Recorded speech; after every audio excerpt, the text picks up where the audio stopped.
Mr. White, in the 2011 tech trends identified by Deloitte, one is labeled CIOs as revolutionaries. How can a CIO be a catalyst and lead a revolution? So CIO as revolutionary is a re-emerging enabler, which means we've spent time on it before, and you mentioned that. We've spent a lot of time saying, why does the CIO, or how does the CIO get a seat at the executive table? And for the most part, I think in many companies, many industries, many geographies, we've achieved that. Is that seat a seat as a steward? Is that seat a seat as a strategist? Is that seat a seat as a revolutionary? And here's an important fact. I don't mean to say that there's some sort of growth, that it's better to be a revolutionary than it is to be a steward.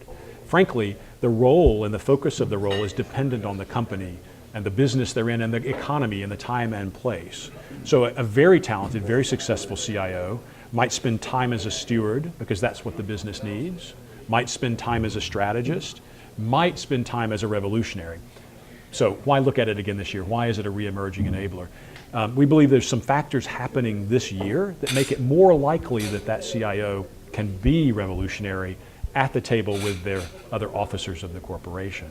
And that's because the explosion of information and data, truly, particularly unstructured data, is unprecedented.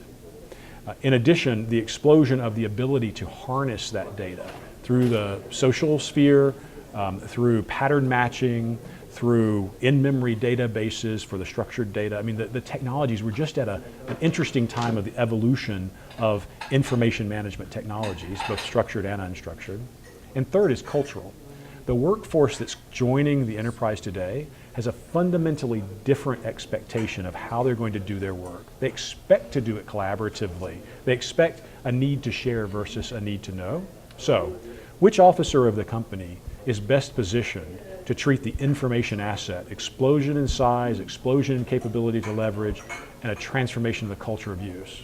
I think that's the CIO. And she or he can come to the table certainly as a steward. Are we doing it well? You know, it's good, the costs are good, the capabilities are good, we're getting the job done, yes. Probably as a strategist, information is an asset and I'm using it for the strategic advantage of the business. But because of these factors this year, maybe as a revolutionary, because that CIO is the one most qualified to stand up and say to their peers and to the marketplace, this is how we're going to compete differently, not just better, cheaper, faster, but fundamentally differently. Thank you very much. My pleasure.